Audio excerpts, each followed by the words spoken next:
sorry for just starting and restarting the stream there, but I had to change the title of the broadcast, and I don't think you can do that from, like, once you already have the broadcast going. Correct me if I'm wrong. I definitely could be wrong. I'm definitely not an expert of any sort in terms of, Twitch broadcasting, but, yeah.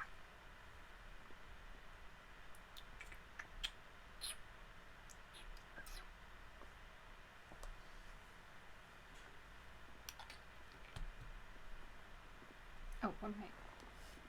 I just spent time getting on the Twitch app, and now I'm like,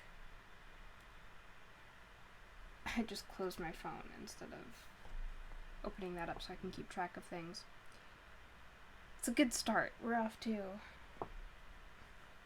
It's kind of a gross day outside, so I think that's probably gonna add to brain fog.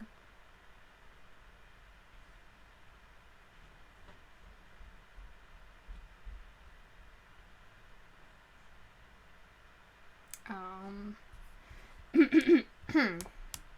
me see.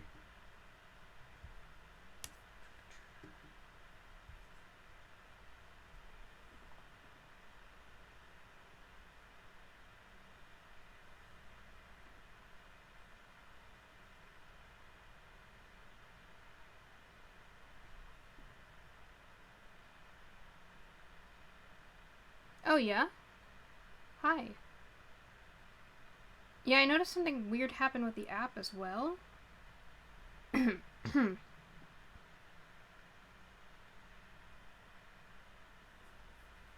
Oh, thank you.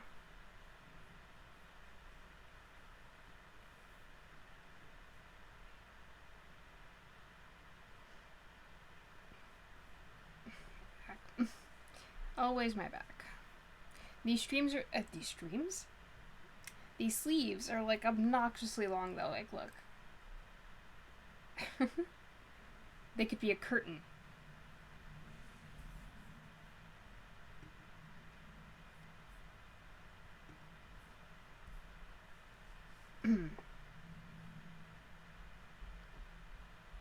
How are you, though?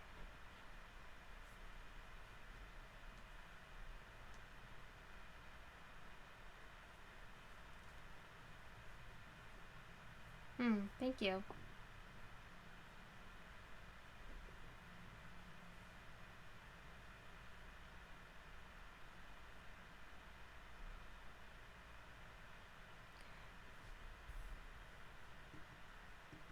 So I don't think it's accurately displaying who's online. Oh, okay, it is. It's just been being very, very slow with that. Hello. How are you? Oh? Hey! Yeah, book time. Just hello time first before book time. How's everybody? Oh, is it being laggy? Or is that... Are you referring to what I just said about, like, the viewer count?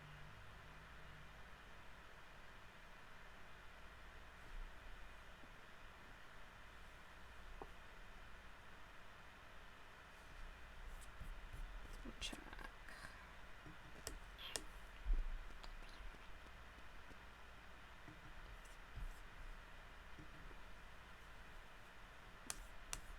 Okay, cool. No lag. If we're all good, then I'll go ahead and I'll start us up.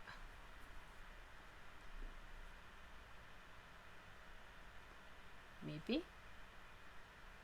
Are you talking like lag like there's a delay, or lag like the sound is cutting out and stuff? I don't have anything here about like what's it called? Any alerts about like frame dropping or anything like that. If that helps to elaborate.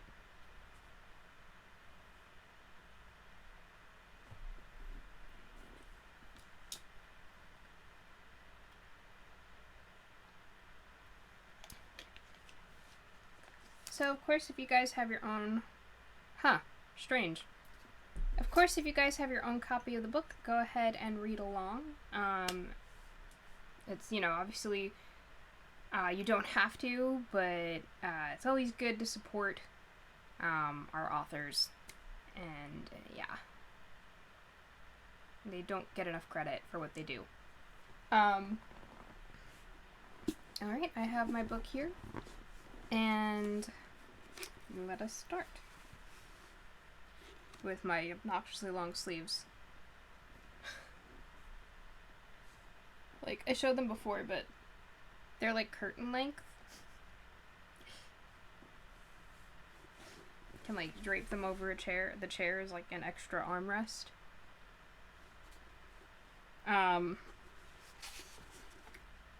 Yep, chapter 2. We start on this illustration.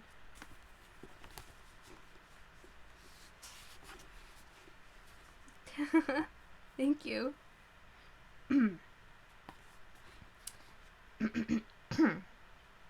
chapter 2 is called The New Friend. Bod was a quiet child with sober gray eyes and a mop of tousled mouse-colored hair. He was, for the most part, obedient. He learned how to talk, and once he had learned, he would pester the graveyard folk with questions. "Why aren't I allowed out of the graveyard?" he would ask. And then there's another picture as well. Or, "How do I do what he just did?" Or, "Who lives in here?"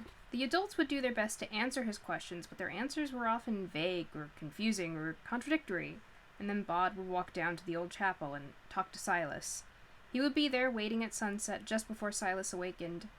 His guardian could always be counted upon to explain matters clearly and lucidly and as simply as Bod needed in order to understand. "You aren't allowed out of the graveyard. It's aren't, by the way, not not these days, because it's only in the graveyard that we can keep you safe. This is where you live, and this is where those who love you can be found. Outside would not be safe for you. Not yet. You go outside every night. I am infinitely older than you, lad, and I am safe wherever I am. I'm safe there too. I wish that were true, but as long as you stay here, you are safe. Or, how could you do that? How could you do that? Some skills can be attained by education, and some by practice, and some by time. Those skills will come if you study. Soon enough, you will master fading and sliding and dream-walking. But some skills cannot be mastered by the living, and for those you must wait a little longer. Still, I do not doubt that you will acquire even those in time. You were given the freedom of the graveyard, after all," Silas would tell him, "so the graveyard is taking care of you. While you are here, you can see in the darkness. You can walk some of the ways that the living should not travel. The eyes of the living will slip from you. I, too, was given the freedom of the graveyard, although, in my case, it comes with nothing but the right to abode." "I want to be like you," said Bod, pushing out his lower lip. "No," said Silas firmly, "you do not." Or, "Who lies there? You know, Bod, in many cases it is written on the stone. Can you read yet? Do you know your alphabet?" "My what?" Silas shook his head, but said nothing. Mr. and Mrs. Owens had never been much for reading when they were alive, and there were no alphabet books in the graveyard. The next night Silas appeared at the front of the Owens' cozy tomb carrying 3 large books, 2 of them brightly colored alphabet books. A is for apple, B is for ball, and a copy of The Cat in the Hat. He also had paper and a packet of wax crayons. Then he walked Bod around the graveyard, placing the boy's small fingers on the newest and clearest of the headstones and the plaques, and taught Bod how to find the letters of the alphabet when they appeared, beginning with the sharp steeple of the capital A. Silas gave Bod a quest to find each of the 26 letters in the graveyard, and Bod finished it proudly with the discovery of Ezekiel Omsley's stone, built into the side of the wall in the chapel. His guardian was pleased with him. Every day Bod would take his paper and crayons into the graveyard, and he would copy names and words and numbers as best as he could, and each night, before Silas would go off into the world, Bod would make Silas explain to him what he had written, and make him translate the snatches of Latin which had, for the most part, baffled the Owenses. A sunny day. Bumblebees explored the wildflowers that grew in the corner of the graveyard, dangling from the gorse and the bluebells, droning their deep, lazy buzz. buzz while Bod lay in the spring sunlight watching a bronze-colored beetle wandering across the stone of Georeader. It's written like EO is very, very teensy. Georeader, his wife Dorcas, and their son Sebastian, Fidelis ad mortem. Bod had copied down their inscription, and now he was only thinking about the beetle when somebody asked, "Boy, what are you doing?" Bod looked up. There was someone on the other side of the gorse bush watching him. "Nothing," said Bod. He stuck out his tongue. The face on the other side of the gorse bush crumpled into a gargoyle, tongue sticking out, eyes popping, then returned to girl. "That was good," said Bod, impressed. Hold on. "I can make really good faces," said the girl. "Look at this one." She pushed her nose up with one finger, creased her mouth into a huge, satisfied smile. Hold on, I'm trying to turn on my air conditioner. Okay. Squinted her eyes. Blah, blah, blah. Yeah, squinted her eyes, puffed out her cheeks. "Do you know what that was?" "No." "It was a pig, silly." "Oh," Bod thought. "You mean like pig? P is for pig?" "Of course like that. Hang on." She came around the gorse bush and stood next to Bod, who got to his feet. She was a little older than he was, a little taller, and was dressed in bright colors, yellow and pink and orange. Bod, in his gray winding sheet, felt dowdy and drab. "How old are you?" said the girl. "What are you doing here? Do you live here? What's your name?" I don't know," said Bod. "You don't know your name?" said the girl. "Course you do. Everybody knows their own name. Fibber." "I know my name," said Bod, "and I know what I'm doing here, but I don't know the other thing you said." "How old you are?" Bod nodded. "Well," said the girl, "what was you when you was last birthday?" "I didn't," said Bod. "I never was." "Everybody gets birthdays. You mean you never had cake or candles or stuff?" Bod shook his head. The girl looked sympathetic. "Poor thing. I'm 5. I bet you're 5 too." Bod nodded enthusiastically. He was not going to argue with his new friend. She made him happy. Her name was Scarlett Amber Perkins, she told him, and she lived in a flat with no garden. Her mother was sitting on a bench by the chapel at the bottom of the hill reading a magazine, and she had told Scarlett to be back in half an hour, and to get some exercise, and not to get into trouble or talk to strangers. "I'm a stranger," pointed out Bod. "You're not," she said definitely. "You're a little boy." And then she said, "And you're my friend, so you can't be a stranger." Bod smiled rarely, but he smiled then, hugely and with delight. "I'm your friend," he said. "What's your name?" "Bod. It's short for nobody." She laughed then. "Funny sort of name," she said. "What are you doing now?" "ABCs," said Bod, "from the stones. I have to write them down." "Can I do it with you?" For a moment, Bod felt protective. The gravestones were his, weren't they? And then he realized how foolish he was being, and he thought that there were things that might be more fun done in the sunlight with a friend. He said yes. They copied down names from tombstones, Scarlett helping Bod pronounce unfamiliar names and words, Bod telling Scarlett what the Latin meant, if he already knew, and it seemed much too soon when they heard a voice further down the hill shouting, "Scarlett!" The girl thrust the crayons and paper back at Bod. "I gotta go," she said. "I'll see you next time," said Bod. "Won't I?" "Where do you live?" she asked. "Here," he said, and he stood and watched her as she ran down the hill. On the way home, Scarlett told her mother about the boy called Nobody who lived in the graveyard and had played with her, and that night Scarlett's mother mentioned it to Scarlett's father, who said that he believed that imaginary friends were a common phenomenon at the age, and nothing at all to be concerned about, and that they were fortunate to have a nature preserve so near. Sorry, I just wanted to read what is in the chat right now. Yeah. After that initial meeting, Scarlett never saw Bod first. On days when it was not raining, one of her parents would bring her to the graveyard. The parent would sit on the bench and read while Scarlett would wander off the path, a splash of fluorescent green or orange or pink, and explore. Then, always sooner rather than later, she would see a small grave face and gray eyes staring up at her from beneath a mop of mouse-colored hair, and then Bod and she would play. Hide-and-seek sometimes, or climbing things, or being quiet and watching the rabbits behind the old chapel. Bod would introduce Scarlett to some of his other friends. That she could not see them did not seem to matter. She had already been told firmly by her parents that Bod was imaginary and that there was nothing at all wrong with that. Her mother had, for a few days, even insisted on laying an extra place at the dinner table for Bod, so it came as no surprise to hear that to her that Bod also had imaginary friends who would pass on their comments to her. Oh, that's cute. That's a cute way to think of it. Yeah, Bartleby says that thou dost have a face like unto a squished plum, he would tell her. So does he. And why does he talk so funny? Doesn't he mean squashed tomato? I don't think that they had tomatoes when he comes from, when he comes from, said Bod. And that's just how they talk then. Scarlet was happy. She was a bright, lonely child whose mother worked for a distant university teaching people she never met face to face, grading English papers sent to her over the computer, and sending messages of advice or encouragement back. Her father taught particle physics, but there were, Scarlet told Bod, too many people who wanted to teach particle physics, and not enough people who wanted to learn it, so Scarlet's family had to keep moving to different university towns, and in each town her father would hope for a permanent teaching position that never came. What's particle physics? Asked Bod. Scarlet shrugged. Well, she said, there's atoms, which is things that is too small to see. That's what we're all made of. And there's things that's smaller than atoms, and that's particle physics. Bod nodded and decided that Scarlet's father was probably interested in imaginary things. Bod and Scarlet wandered the graveyard together every weekday afternoon, tracing names with their fingers, writing them down.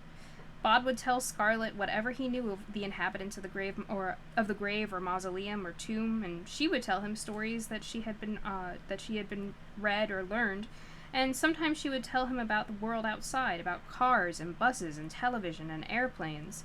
Bod had seen them flying high overhead, had thought about them loud silver birds, but had never been curious about them until now.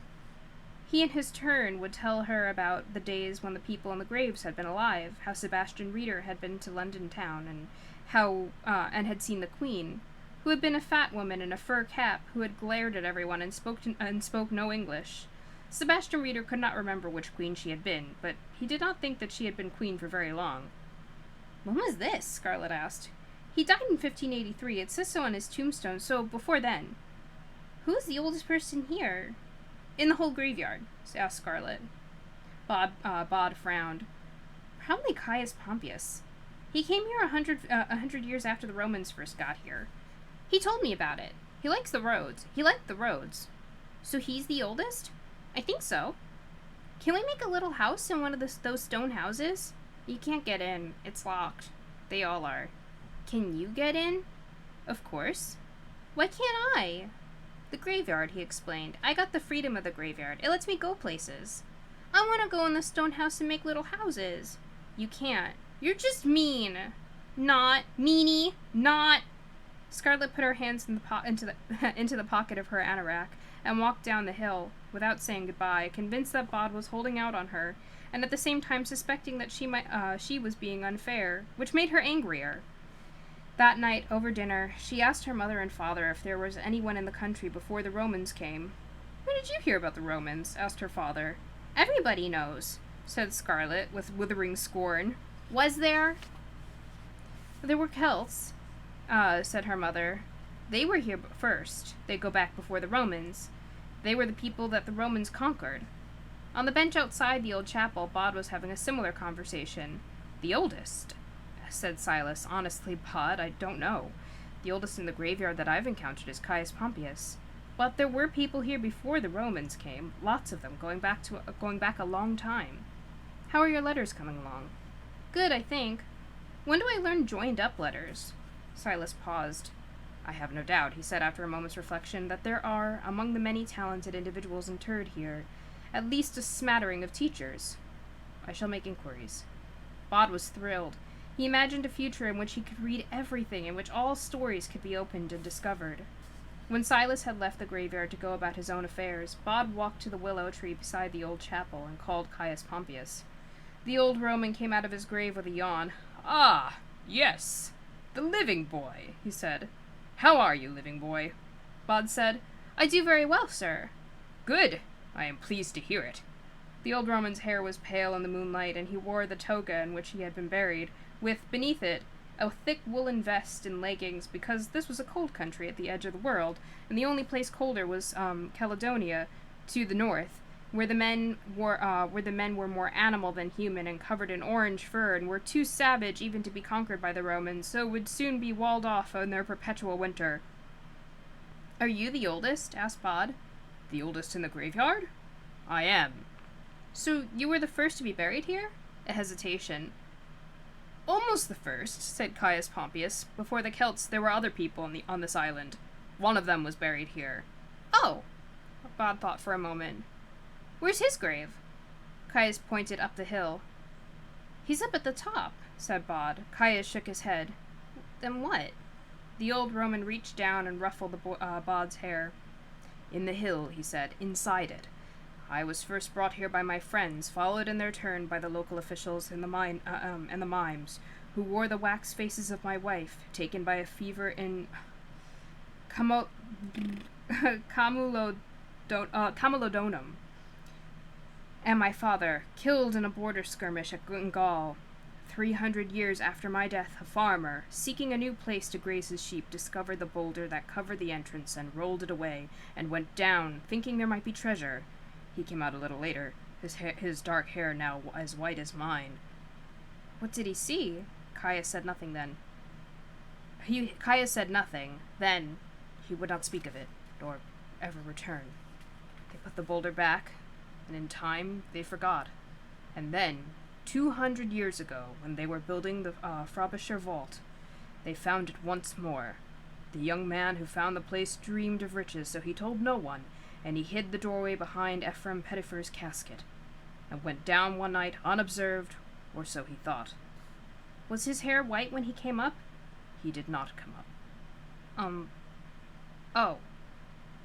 So, who is buried down there?" Caius shook his head. "I do not know young Owens, but I felt him back when this place was empty. I could feel something waiting even then, deep in the hill." "What was he waiting for?" "All I could feel," said Caius Pompeius, "was the waiting."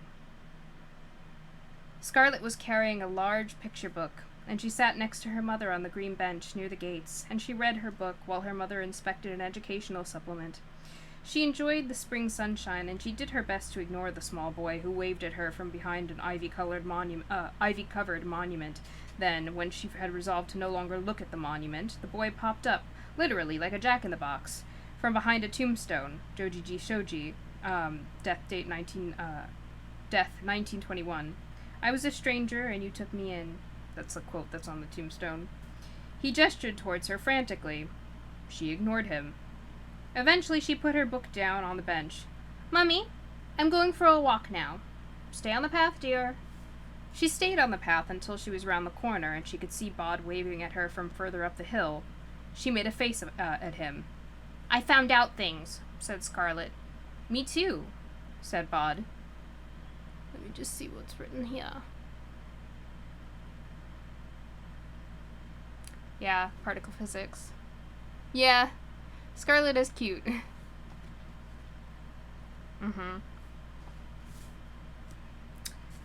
There were people here, there were people before the Romans, she said, way back. They lived, when they died, they put them underground in these hills with treasure and stuff. And they were called barrows. "Oh, right," said Bod. "That explains it. Do you want to come and see one?" "Don't do that." Stop. No one returns from these places. What the heck? Now? Scarlet looked doubtful. "You don't really know where one is, do you? And you know I can't always follow you where you go." She had seen him slip through walls like a shadow. In reply, he held up a large rusted iron key. "This was in the chapel," he said. "It should open most of the gates up there. They used the same key for all of them. It was less work." She scrambled up the hillside behind him. "You're telling the truth?" He nodded, a pleased smile dancing at the corners of his lips. "Come on," he said. "I don't like this." It was a perfect spring day, and the air was alive with bird song and bee hum. The daffodils bustled in the breeze, and here and there on the side of the hill, a few early tulips nodded. A A blue powdering of forget-me-nots and fine, fat yellow primroses punctuated the green of the slope as the two children walked up the hill toward the Frobisher's little mausoleum. It was old and simple in design, a small, forgotten stone house with a metal gate for a door. Bod unlocked the gate with his key, and they went in. "It's a hole," said Bod, "or a door, behind one of the coffins." They found it behind a coffin on the bottom shelf, a simple crawl space. "Down there," said Bod. "We go down there." Scarlet found herself suddenly enjoying the adventure rather less. She said, "We can't see down there. It's dark." "I don't need a light," said Bod. "Not while I'm in the graveyard." "I do," said Scarlet. "It's dark." Bod thought about the reassuring things he could say, like, "There's nothing bad down there," but the tales of hair turning white and people never returning meant that he could not have said them with a clear conscience. So he said, "I'll go down. You wait for me up here." Scarlet frowned. "You shouldn't leave me," she said. "I'll go down," said Bod, "and I'll see who's there, and I'll come back and tell you all about it." He turned to the opening, bent down, and clambered through on his hands and knees. He was in a space big enough to stand up in, and he could see steps cut into the stone. "I'm going down the steps now," he said. "Do they go down a long way?" "I think so. If you held my hand and told me where I was walking," she said, "then I could come with you. If you make sure I'm okay." "Of course," said Bod. And before he had finished speaking, the girl was coming through the hole on her hands and knees. Curiosity. I mean, I guess we'll see what happens. I just have a bad feeling. "You can stand up," Bod told her. He took her hand. "The steps are just here. If you put a foot forward, you can find it. There. Now I'll go first." "Can you really see?" she asked. "It's dark," said Bod, "but I can see." He began to lead Scarlet down the steps, deep into the hill, and to describe what he saw to her as they went. "It's steps down," he said, "made of stone. And there's stone all above us. Someone's made a painting on the wall." "What kind of painting?" A big hairy C is for cow, I think, with horns. Then something that's more like a pattern, like a big knot. It's sort of carved into the stone too, not just painted. See?" And he took her fingers and placed them onto the carved knotwork. "I can feel it," she said. "Now the steps are getting bigger. We are coming into some kind of big room now, but the steps are still going.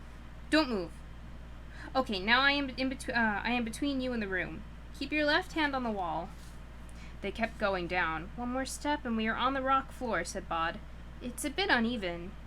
The room was small. There was a slab of stone on the ground and a low ledge in one corner with some small objects on it. There were bones on the ground, very old bones indeed, although below, where the steps entered the room, Bod could see a crumpled corpse, dressed in the remains of a long brown coat, the young man who had dreamed of riches, Bod decided. He must have slipped and fallen in the dark. The noise began all about them, a rustling slither, like a snake twining through dry leaves. Scarlet's grip on Bod's hand was harder. "What's that? Do you see anything?" "No." Scarlet made a noise that was half gasp and half wail, and Bod saw something, and he knew without asking that she could see it too. There was a light at the end of the room, and in the light a man came walking through the rock, and Bod heard Scarlet choking back a scream. The man looked well preserved, but still like something that had been dead for a long time. His skin was painted, Bod thought, or tattooed, Scarlet thought, with purple designs and patterns. Around his neck hung a necklace of sharp, long teeth. "I am the master of this place," said the figure in words so ancient and guttural that they were scarcely words at all. "I guard this place from all who would harm it." His eyes were huge in his head. Bod realized it was because he had circles drawn around them in purple, making his face look like an owl's. "Who are you?" asked Bod. He squeezed Scarlet's hand as he said it. The indigo man did not seem to have heard the question. He looked at them fiercely. "Leave this place," he said in words that Bod heard in his head, words that were also a guttural growl. "Is he going to hurt us?" asked Scarlet. "I don't think so," said Bod. Then, He's telling you to leave, though. I don't think so, said Bod. Then, to the indigo man, he said, as he had been taught, "I have the freedom of the graveyard, and I may walk where I choose." There was no reaction to this by the Indigo Man, which puzzled Bod even more, because even the most irritable inhabitants of the graveyard had been calmed by this statement. Bod said, "Scarlet, can you see him?" "Of course I can see him. He's a big, scary, tattooey man, and he wants to kill us. Bod, make him go away!" Bod looked at the remains of the gentleman in the brown coat. There was a lamp beside him, broken on the rocky floor. "He ran away," said Bod aloud. "He ran because he was scared. And he slipped, or he tripped on the stairs and he fell off." "Who did?" "The man on the floor." Scarlet sounded irritated now, as well as puzzled and scared. "What man on the floor? It's too dark. The only man I can see is the tattooey man." And then, as if to make quite sure that they knew that he was there, the Indigo Man threw back his head and let out a series of yodeling screams, a full-throated, ululation? Ululation? How would you say that word? Why, I am very puzzled. Hold on. I am curious. Yeah, right? Just leave. This combination of letters is confuzzling.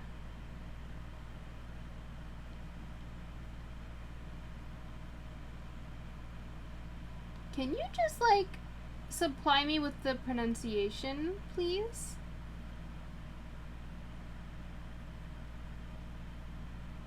Yeah, there we are. Hold on. Ululation. Ululation, okay. Good to know. Okay. Ululation. A series of yodeling screams, a full-throated ululation that made Scarlet grip Bod's hand so tightly that her fingernails pressed into his flesh. Bod was no longer scared, though. "I'm sorry I said they were imaginary," said Scarlet. "I believe now. They're real." The Indigo Man raised something over his head. It looked like a sharp stone blade. "All who invade this place will die," he shouted in his guttural speech. Bod thought about the man whose hair had turned white after he had discovered the chamber, how he would never return to the graveyard or speak of what he had seen. "No," said Bod, "I think you're right. I think this one is." "Is what?" "Imaginary." "Don't be stupid," said Scarlet. I can see it." "Yes," said Bod, "and you can't see dead people." He looked around the chamber. "You can stop now," he said. "We know it's not real." "I will feast on your liver!" screamed the Indigo Man. "No, you won't," said Scarlet with a huge sigh. "Bod's right." Then she said, "I think maybe it's a scarecrow." "What's a scarecrow?" asked Bod. "It's a thing farmers put in fields to scare crows." "Why would they do that?" Bod quite liked crows. He thought that they were funny, and he liked the way that they helped to keep the graveyard tidy. "I don't know exactly. I'll ask Mummy, but I saw one from a train and I asked what it was. Crows think it's a real person. It's just a made-up thing that looks like a person, but it's not. It's just to scare the crows away." Bod looked around the chamber. He said, "Whoever you are, it's not working. It doesn't scare us. We know it isn't real. Just stop." The Indigo Man stopped. It walked over to the rock slab and it lay down on it. Then it was gone. For Scarlet, the chamber was once more swallowed by the darkness, but in the darkness she could hear the twining sound again, getting louder and louder as if something were circling the room. Something said, "We are the Sleer." The hairs on the back of Bod's neck began to prickle. The voice in his head was something very old and very dry, like the scraping of a dead twig against the window of the chapel, and it seemed to Bod that there was more than one voice there, that they were talking in unison. "Did you hear that?" he asked Scarlet. "I didn't hear anything, just a slithery noise. It made me feel strange, all prickly in my tummy, like something horrible is going to happen." "Nothing horrible is going to happen," said Bod. Then to the chamber he said, "What are you?" "We are the Slayer. We guard and we protect." "What do you protect?" "The resting place of the Master. This is the holiest of all holy places, and it is guarded by the Slayer." "You can't touch us," said Bod. "All you can do is scare." The twining voices sounded petulant. "Fear is a weapon of the Slayer." Bod looked down at the ledge. Are those the treasures of your master? An old brooch, a cup, and a little stone knife? They don't look like much. The Sleer guards the treasures, the brooch, the goblet, the knife. We guard them for the master when he returns. It comes back. It always comes back. How many of you were there? But the Sleer said nothing. The inside of Bod's head felt as if it were filled with cobwebs, and he shook it, trying to clear it. Then he squeezed Scarlet's hand. We should go, he said. Yeah, finally! Bod is cute. They're just too curious. Very childlike.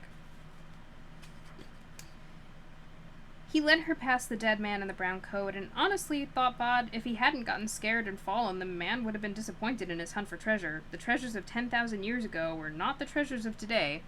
Bod led Scarlet carefully up the steps, through the hill, into the jutting black masonry of the Frobisher Mausoleum.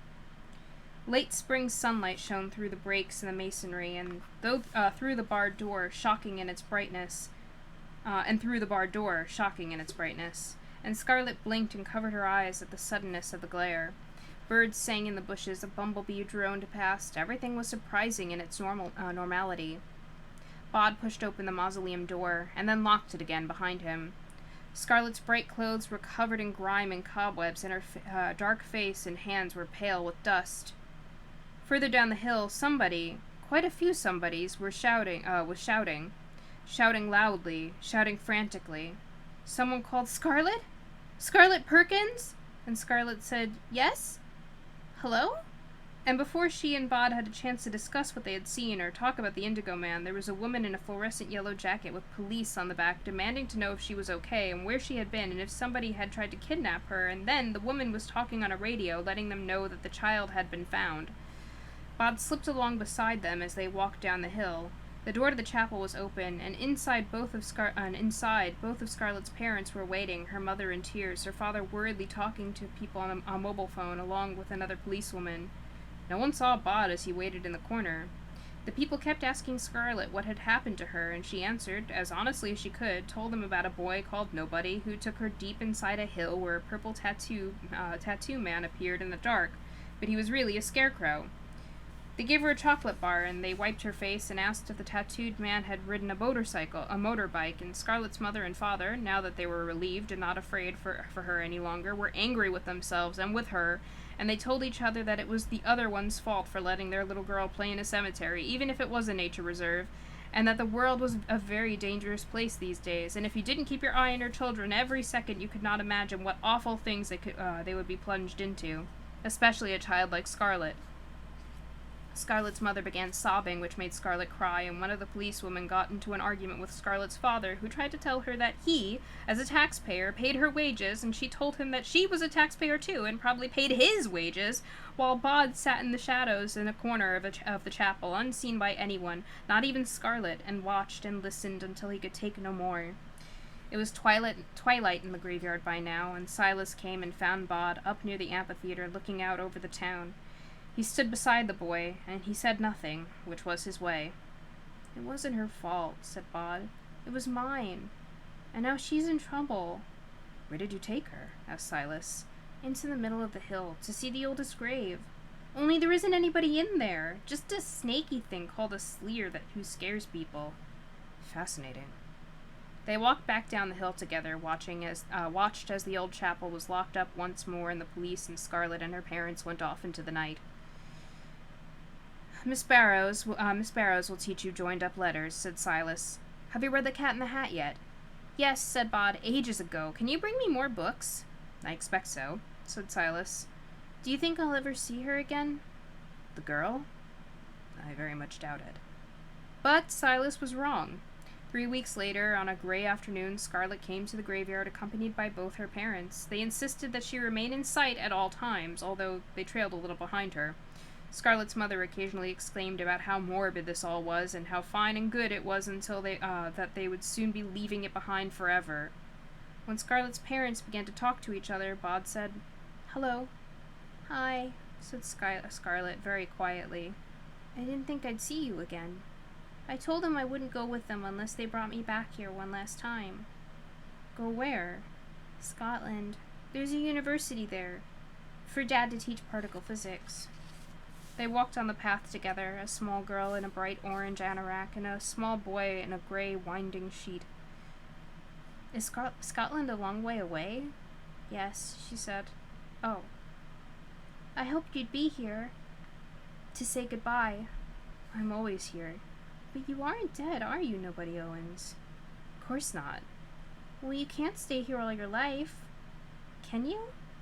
One day you'll grow up, and then you'll have to go and live in the world outside. He shook his head. It's not safe for me out there. Who says? Silas. My family. Everybody. She was silent. Her father called, Scarlet! Come on, love. Time to go. You've had your last trip to the graveyard. Now let's go home. Scarlet said to Bod, You're brave. You are the bravest person I know, and you are my friend. I don't care if you are imaginary. Then she fled down the path back the way they had come, to her parents and the world. There's a little drawing here in the corner on the next page. We will read into chapter 3. Let me see. How long? Oh, we're good. Yeah, we got a bit of time. Okay. The Hounds of God. One grave in every graveyard belongs to the ghouls. Wander any graveyard long enough, and you will find it. Water-stained and bulging, with cracked or broken stone, scraggly grass or rank weeds about it, and a feeling, when you reach it, of abandonment. It may be colder than the other gravestones, too, and the name on the stone is all too often impossible to read. If there is a statue on the grave, it will be headless or so scabbed with fungus and lichens as to look like a fungus itself. If one grave in a graveyard looks like a target for petty vandals, that is the ghoul gate. If the grave makes you want to be somewhere else, that is the ghoul gate. There is one in Bod's graveyard. There is one in every graveyard. Oh. Yeah, that's creepy, alright. Here we have that picture. I know, me too. Oh, and it goes on to the next page. That's cool, because, like, that means that it was, like, a 3-page spread. It started on the start of the chapter and then moved up onto there. Yeah, right? Silas was leaving. Bod had been upset by this when he had first learned about it. He was no longer upset. He was furious. But why? Said Bod. I told you, I need to obtain some information. In order to do that, I have to travel. To travel, I must leave here. We have already been over all of this. What's so important that you have to go away? Bod's 6-year-old mind tried to imagine something that could make Silas want to leave, and failed. It's not fair! His guardian was unperturbed. It is neither fair nor unfair, Nobody Owens. It simply is. Bod was not impressed. You're meant to look after me. You said! As your guardian, I have responsibility for you, yes. Fortunately, I am not the only individual in the world willing to take on this responsibility. Where are you going, anyway? Out. Away. There are things I need to uncover that I cannot uncover here. Bod snorted and walked off, kicking at imaginary stones. On the northwestern side of the graveyard, things had become very overgrown and tangled, far beyond the ability of the groundskeeper or the friends of the graveyard to tame, and he ambled over there, and woke a family of Victorian children who had all died before their 10th birthdays, and they played at hide-and-go-seek in the moonlight in the ivy-twined jungle. Bod tried to pretend that Silas was not leaving, that nothing was going to change. When the game was done and he ran back to the old chapel, he saw 2 things that changed his mind. The first thing he saw was a bag. It was, Bod knew the moment he laid eyes on it, Silas's bag. It was at least 150 years old, a thing of beauty, black leather with brass fittings and a black handle, the kind of a bag a Victorian doctor or undertaker might have carried, containing every implement that might have been needed.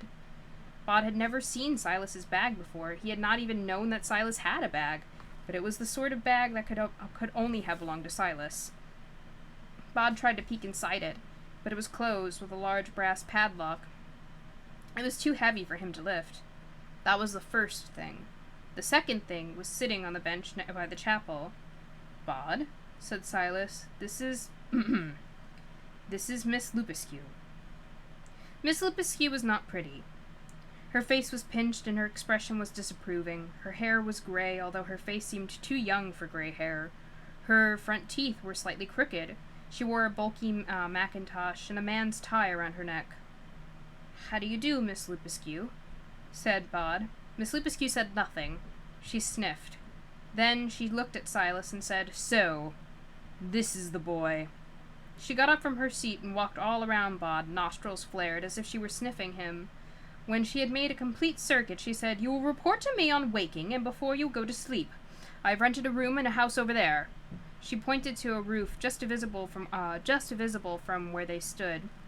"However, I shall spend my time in this graveyard. I am here as a historian, researching the history of old graves. You understand, boy?" "Da?" "Oh, I guess she's maybe Russian." "Bod," said Bod. "It's Bod, not boy." "Short for nobody," she said, "a foolish name. Also, Bod is a pet name, a nickname. I do not approve. I will call you boy. You will call me Miss Lupescu." Bod looked up at Silas pleadingly, but there was no sympathy on Silas's face. He picked up his bag and said, "You will be in good hands with Miss Lupescu, Bod. I'm sure that the two of you will get on." "We won't," said Bod. "She's horrible." "That," said Silas, "was a very rude thing to say. I think you should apologize, don't you?"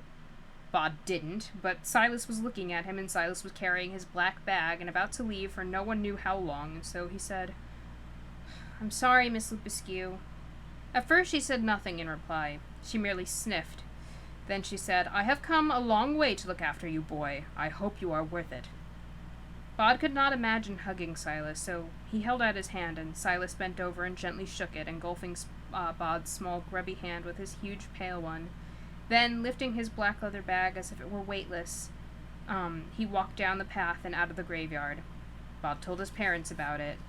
"Silas is gone," he said. "He'll be back," said Mr. Owens cheerfully. "Don't you worry your head about that, Bod.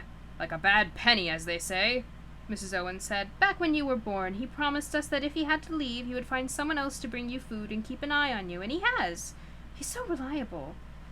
Silas had brought Bod food, true, and left it in the crypt each night for him to eat, but this was, as far as Bod was concerned, the least of the things that Silas did for him. He gave advice, cool, sensible, and unfailingly correct. He knew more than the graveyard folk did, for his nightly excursions into the world outside meant that he was able to describe a world that was current, not hundreds of years out of date. He was unflappable and dependable, and had been there every night of Bod's life, so the idea of the little chapel without its only inhabitant was one that Bod found difficult to conceive of. Most of all, he made Bod feel safe. Miss Lupescu also saw her job as more than bringing Bod food. She did that too, though. "What is that?" said Bod, horrified. "Good food," said Miss Lupescu. They were in the crypt. She had put 2 plastic containers on the tabletop and opened the lids. She pointed to the first. "Is beetroot barley stew soup." She pointed to the second. "Is salad. Now you eat both. I make them for you." Bod stared up at her to see if this was a joke. Food from Silas mostly came in packets, purchased from the kind of places that sold food late at night and asked no questions. No one had ever brought him food in a plastic container with a lid before. "It smells horrible," he said. "If you do not eat the stew soup soon," she said, "it will be more horrible. It will be cold. Now eat." Bod was hungry. He took a plastic spoon, dipped it into the purple-red stew, and he ate. The food was slimy and unfamiliar, but he kept it down. "Now the salad," said Miss Lupescu, and she popped the top on the second container. It consisted of large lumps of raw onion, beetroot, and tomato, all in a thick vinegary dressing. Bod put a lump of beetroot into his mouth and started to chew. He could feel the saliva gathering and realized that if he swallowed it, he would throw it back up. He said, "I can't eat this. It's good for you." "I'll be sick." They stared at each other, the small boy with tousled mousy hair, the pinched pale woman with not a sliver of hair out of place. Not a silver hair out of place. Miss Lupescu said, "You eat one more piece." "I can't. You eat one more piece now, or you stay here until you have eaten it all." Bob picked out a piece of vinegary tomato, chewed it, and choked it down. Miss Lupescu put the tops back on the containers and replaced them in a plastic shopping bag. She said, "Now lessons." It was high summer. Oh, yeah? Is that borscht? It was high summer. It would not get fully dark until almost midnight. There were no lessons in high summer. The time that Bod spent awake, he spent in an endless warm twilight in which he would play or explore or climb. Lessons? He said. Your guardian felt it would be good for me to teach you things. I have teachers. Letitia Barrows teaches me writing and words, and Mr. Pennyworth teaches me his complete educational system for his complete educational system for younger gentlemen with additional material for those post-mortem. I do geography and everything. I don't need more lessons. You know everything then, boy. 6 years old and you already know everything. I didn't say that. Miss Lupescu folded her arms. Tell me about the ghouls, she said. Bod tried to remember what Silas had told him about the ghouls over the years. Keep away from them, he said. And that is all you know? Da? Why do you keep away from them? Where do they come from? Where do they go? Why do you not stand near a ghoul gate? Eh, boy? Bod shrugged and shook his head. Name the different kinds of people, said Miss Lupescu. Now. Bod thought for a moment. The living, he said. The dead? He stopped. Then, cats? He offered, uncertainly. You are ignorant, boy, said Miss Lupescu. This is bad. And you are content to be ignorant, which is worse. Repeat after me. There are the living and the dead. There are the day folk and night folk. There are ghouls and mistwalkers. There are the high hunters and the hounds of God. Also, there are solitary types. What are you? Asked Bod. I, she said sternly, am Miss Lupescu. And what's Silas? She hesitated. Yeah, the cats. She hesitated. Then she said, he is a solitary type. Bod endured the lesson. When Silas taught him things, it was interesting. I like how I am Miss Lupescu, you will get no answers. When Silas taught him things, it was interesting. Much of the time, Bod didn't realize he had been taught anything at all. Miss Lupescu taught in lists, and Bod could not see the point in it. He sat in the crypt, aching to be out in the summer's twilight under the ghost moon. When the lesson was done, in the foulest of moods, he fled. He looked for playmates, but he found no one and saw nothing but a large gray dog which prowled the gravestones, always keeping its distance from him, slipping between gravestones and through shadows. The week got worse. Miss Lupescu continued to bring Bod things she had cooked for him, dumplings swimming in lard, thick reddish-purple soup with a lump of sour cream in it, small cold boiled potatoes, cold garlic-heavy sausages, hard-boiled eggs, and a gray, unappetizing liquid. He ate as little as he could get away with. The lessons continued. For 2 days, she taught him nothing but ways to call for help in every language in the world, and she would rap his knuckles with her pen if he slipped up or forgot. By the 3rd day, she was firing them at him. French? Oh god, this is gonna be fun. Au secours? I can't. French? Why do they always start with French? In every book that we've read so far, there has been confusing French. Why? Every book. Sorry, mini rant. That's like... It's just funny. So I have no idea if I said that right. Morse code? SOS, 3 short dots, 3 long ones, 3 short ones again. Night gaunt? This is stupid. I don't remember what a night gaunt is. They have hairless wings and they fly low and fast. They do not visit this world, but they fly the red skies above the road to Godheim. I'm never going to need to know this. Her mouth pinched in tighter. All she said was, Night gaunt? Bod made the noise in the back of his throat that she had taught him, a guttural cry like an eagle's call. She sniffed. Adequate, she said. Bod could not wait until the day that Silas returned. He said, There's a big gray dog in the graveyard sometimes. It came when you did. Is it your dog? Miss Lupescu straightened her tie. No, she said. Are we done? For today. You will read the list I give you tonight and remember it for tomorrow. I know, always the French. Miss Lupescu's lists were printed in pale purple ink. Oh, nice. I like that color, if you couldn't tell. In pale purple ink on white paper, and they smelled... Oh, I am Miss Lupuscue's notes. On white paper, and they smelled odd. Bod took the new list up onto the side of the hill and tried to read the words, but his attention kept sliding off it. Eventually, he folded it up and placed it beneath a stone. No one would play with him that night. No one wanted to play or to talk, to run and climb beneath the huge summer moon. He went down to the Owens' tomb to complain to his parents, but Mrs. Owens could not hear a word said against Miss Lupuscue. As far as Bod... I can't read. But Mrs. Owens would not hear a word said against Miss Lupuscue as far as Bod was concerned, the unfair grounds that Silas had chosen her, while Mr. Owens simply shrugged and started telling Bod about his days as a young apprentice cabinet maker, and how much he would have loved to have learned about all the useful things that Bod was learning, which was, as far as Bod was concerned, even worse. Aren't you meant to be studying anyway? Aren't you meant to be studying anyway? Asked Mrs. Owens, and Bob, I keep calling him Bob. I know, right? How weird. I like purple? I'm sure nobody knows that. Asked Mrs. Owens, and Bod squeezed his fists together and said, sorry. I'm just gonna start that line over. Aren't you meant to be studying anyway? Asked Mrs. Owens, and Bod squeezed his fists together and said nothing. He stomped off into the graveyard, feeling unloved and underappreciated. Bod brooded on the injustice of it all and wandered through the graveyard, kicking at stones. He spotted the dark gray dog and called to it to see if it would come over and play with him, but it kept its distance, and Bod, frustrated, threw a lump of mud towards it, which broke on a nearby gravestone and scattered earth everywhere.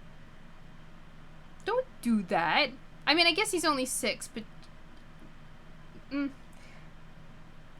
The big dog gazed at Bod reproachfully, then stepped away into the shadows and was gone. The boy walked down the southwest side of the hill. The dog just, eyeing him like, what the fuck? And disappearing into the night. The boy walked back down the southwest side of the hill, avoiding the old chapel. He did not want to see the place that Silas wasn't. Bod stopped beside a grave that looked the way he felt. It was beneath an oak that had once been struck by lightning and now was just a black trunk, like a sharp talon coming out of the hill. The grave itself was water-stained and cracked, and above it was a memorial stone on which a headless angel hung, its robes looking like a huge and ugly tree fungus. Bod sat down in a clump of grass and felt sorry for himself and hated everybody. He even hated Silas for going away and leaving him. Then he closed his eyes and curled into a ball on the grass and drifted into a dreamless sleep. You dummy! You're by the friggin' Goblin Gate? Ghoul Gate. You're by the Ghoul Gate. This kid, it's just like walking into trouble. Let me just take some water.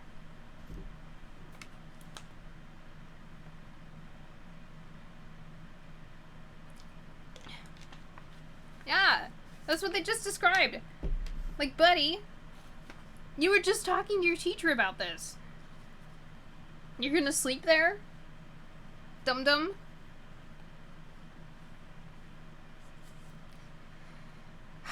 I mean, I think he kind of does already. Yeah. And before even them, his parents, he might not even remember them. Yeah.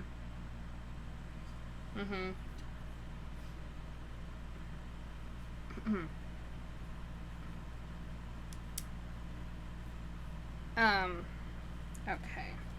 Down the street and up the hill came the Duke of Westminster, the Honourable Archibald Fitzhugh, and the Bishop of Bath and Wells, slipping and bounding from shadow to shadow, lean and leathery, all sinews and cartilage, wearing raggedy clothes, all a tatter.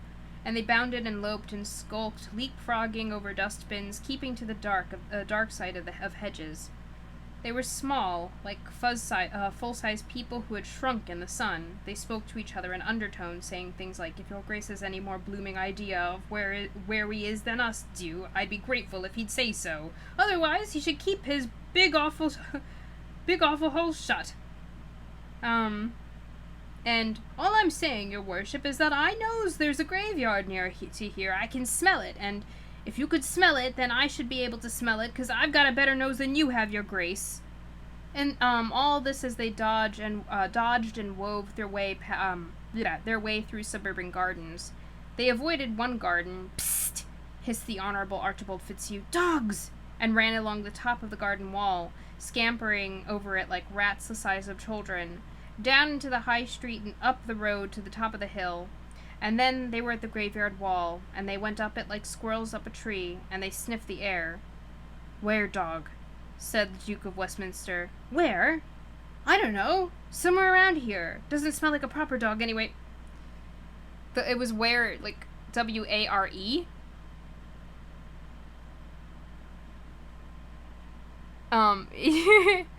Yeah, it was a long sentence.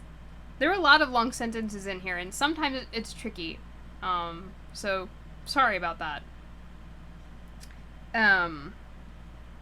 Yeah, so it was where dog, W-A-R-E. And, he took it as where, like, directional where. Somebody couldn't smell this graveyard, neither, said the Honorable Archibald Fitzhugh. Remember? It's just a dog. The three of them leapt down from the wall to the ground, and they ran, using their arms as much as their legs to propel themselves through the graveyard to the Ghoul Gate by the lightning tree. And beside the gate, in the moonlight, they paused. What's this when it's at home, then? Asked the Bishop of Bath and Wells. Lemmy, said the Duke of Westminster. Bod woke then. The three faces staring into his could have been those of mummified humans, fleshless and dried, but their features were mobile and interested, mouths that grinned to reveal sharp, stained teeth, bright beady eyes, clawed fingers that moved and tapped. Who are you? Bod asked. We? Said one of the creatures. They were, Bod realized, only a little bigger than he was. Is most important folk, we is. This here is the Duke of Westminster. The biggest of the creatures gave a bow, saying, Charmed, I'm sure.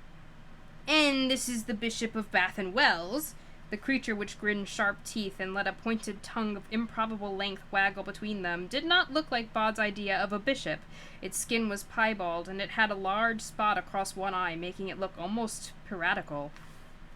And I have the honor to be their Honorable Archibald Fitzhugh. At your service. The three creatures bowed as one. The Bishop of Bath and Wells said, Now, me lad, what's your story, eh? And don't tell any porkies. Remember as how we were talking to a bishop. You tell him, your worship, said the other two. So Bob told them. He told them how no one liked him or wanted to play with him, how no one appreciated him or cared, and how even his guardian had abandoned him. Blow me down, said the Duke of Westminster, scratching his nose, a little dried-up thing that was mostly nostrils. What you need is to go somewhere that people would appreciate you. There isn't anywhere, said Pod, and I'm not allowed out of the graveyard. You needs an old world of friends and playfellows, said the Bishop of Bath and Wells, wiggling his long tongue. A city of delights, of fun and magic, where you would be appreciated, not ignored. Bod said, The lady who's looking after me, she makes horrible food, hard-boiled eggs and egg soup and things. Food, said the Honorable Archibald Fitzhugh. Where we're going, the food's the best in the whole world. Makes me tum rumble and me mouth water just thinking about it.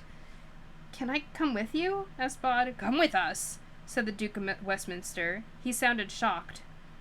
Well, don't be like that, your grace, said the Bishop of Bath and Wells. Have a blinkin' art. Look at the little mate. Look at the little mite. Hasn't had a decent meal in he don't even know how long. I vote to take him, said the Honorable Archibald Fitzhugh. There's good grub back at our place. He patted his stomach to show just how good the food was. So, you game for adventure? Asked the Duke of Westminster, won over by the novel idea. Or do you want to waste the rest of your life here? And with bony fingers he indicated the graveyard and the night. Bod thought of Miss Lupascue and her awful food and her lists and her pinched mouth. I'm game, he said. Yeah, exactly. Werewolf. Their wolf. Their castle. His 3 new friends might have been his size, but they were far stronger than any child, and Bod found himself picked up by the Bishop of Bath and Wells and held high above the creature's head, while the Duke of Westminster grabbed a handful of mangy-looking grass, shouted what sounded like, "Ska! The! Kavaga!" and pulled. The stone slab that covered the grave swung open like a trapdoor, revealing a darkness beneath. "Quick now," said the Duke, and the Bishop of Bath and Wells tossed Bod into the dark opening, then leapt in after him, followed by the Honourable Archibald Fitzhugh, and then, with one agile bound by the Duke of Westminster, who, as soon as he was inside, called out, "We Carados!" to close the ghoul gate, and the stone crashed above them. Bod fell, tumbling through the darkness like a lump of marble, too startled to be scared, wondering how deep the hole beneath the grave could possibly be, when 2 strong hands caught him beneath the armpits, and he found himself swinging forward through the pitch darkness. Bod had not experienced total darkness for many years. In the graveyard he saw as the Dead Sea, and no tomb or grave or crypt was truly dark to him. Now he was in utter darkness, feeling himself being pitched forward in a sequence of jerks and rushes, the wind rushing past him. It was frightening, but it was also exhilarating. And then there was light, and everything changed. The sky was red, but not the warm red of a sunset. This was an angry, glowering red, the color of an infected wound. The sun was small and seemed like it was old and distant. The air was cold, and they were descending a wall. Tombstones and statues jutted out of the side of the wall, as if a huge graveyard had been upended, and, like 3 wizened chimpanzees in tattered black suits that did up in the back, the Duke of Westminster, the Bishop of Bath and Wells, and the Honourable Archibald Fitzhugh were swinging from statue to stone, dangling Bod between them as they went, tossing him from one to another, never missing him, always catching him with ease, even without looking. Bod tried to look up, to see the grave through which they had entered this strange world, but he could see nothing but headstones. He wondered if each of the graves they were swinging past was a door for the kind of people who were carrying him. "Where are we going?" he asked, but his voice was whipped away by the wind. They went faster and faster. Up ahead of them Bod saw a statue swing up, and another 2 creatures came catapulting out into the crimson-skied world, just like the ones that carried Bod. One wore a raggedy, silken gown that looked like it had once been white. The other wore a stained gray suit, too large for it, the sleeves of which were shredded into shadowy tatters. They spotted Bod and his 3 new friends, and made for him, dropping 20 feet with ease. The Duke of Westminster gave a guttural squawk, and pretended to be scared, and Bod and the 3 of them swung down the walls of the graves, and the 2 new creatures in pursuit. None of them seemed to get tired or out of breath under that red sky, with the burnt-out sun gazing down at them like a dead eye, but eventually they fetched up on the side of a huge statue of a creature whose whole face seemed to have become a fungoid growth. Bod found himself being introduced to the 33rd President of the United States and the Emperor of China. "This is Mr. Bod," said the Bishop of Bath and Wells. "He's going to become one of us." "He's in search of a good meal," said the Honourable Archibald Fitzhugh. "Well, you're guaranteed fine dining when you becomes one of us, young lad," said the Emperor of China. "Yup," said the 33rd President of the United States. "I'm sure these are not exactly who they're saying they are." Bod said, "I become one of you? You mean I'll turn into you? Smart as a whip, sharp as a tack, you'd have to get up pretty late at night to put anything past this lad," said the Bishop of Bath and Wells. "Indeed, one of us. As strong, as fast, as unconquerable. Teeth so strong they can crush any bones, and tongues sharp and long enough to lick the marrow from the deepest marrow bone, or flay the flesh from a fat man's face," said the Emperor of China. "Able to slip from shadow to shadow, never seen, never suspected. Free as air, fast as thought, cold as frost, hard as nails, dangerous as us," said the Duke of Westminster. Bod looked at the creatures. "But what if I don't want to be one of you?" he said. "Don't want to? Of course you want to! What could be finer? I don't think there's a soul in the universe that doesn't want to be just like us. We've got the best city, Gulheim," said the 33rd President of the United States. "The best life, The best food? Can you imagine? Interrupted the Bishop of Bath and Wells. How fine a drink the black ichor that collects in a leaden coffin can be? Or how it feels to be more important than kings and queens, than presidents or prime ministers or heroes? To be sure of it, in the same way that people are more important than Brussels sprouts. Bod said, "What are you people?" "Ghouls," said the Bishop of Bath and Wells. "Bless me, somebody wasn't paying attention, was he?" "We're ghouls." "Look!"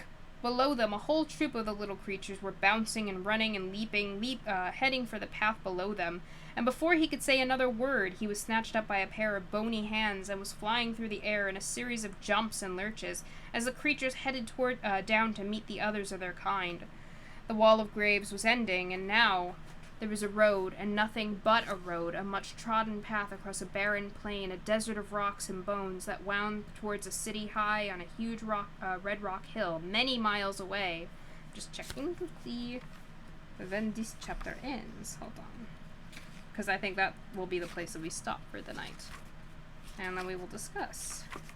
Okay, I see. Okay. Bod looked up at the city and was horrified. An emotion engulfed him that mingled repulsion and fear, disgust and loathing, all tinged with shock. Ghouls do not build. They are parasites and scavengers, eaters of carrion. The city they call Ghoulheim is something they found long ago, but did not make.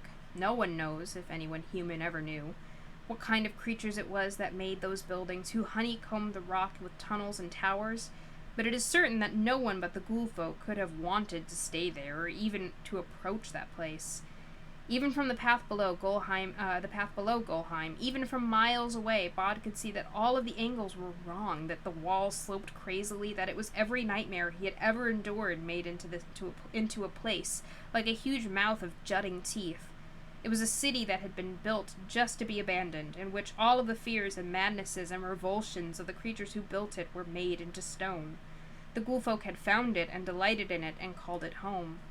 Ghouls move fast. They swarmed along the path through the desert more swiftly than a vulture flies, and Bod was carried along by them, held high overhead by a pair of strong ghoul arms, tossed from one to another, feeling sick, feeling dread and dismay, feeling stupid. Above them, in the sour red skies, things were circling on huge black wings. "Careful," said the Duke of Westminster. "Tuck him away. Don't want the night gaunts stealing him. Bloody stealers." "Yar, we hate stealers!" shouted the Emperor of China. Night gaunts in the red skies above Ghoulheim.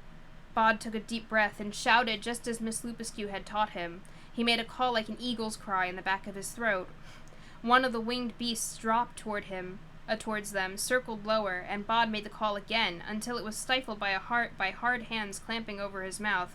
"Good idea, calling him down," said the Honorable Archibald Fitzhugh. "But trust me, they aren't edible until they've been rotting for at least a couple of weeks, and they just cause us trouble. No love lost between our side and theirs, eh?"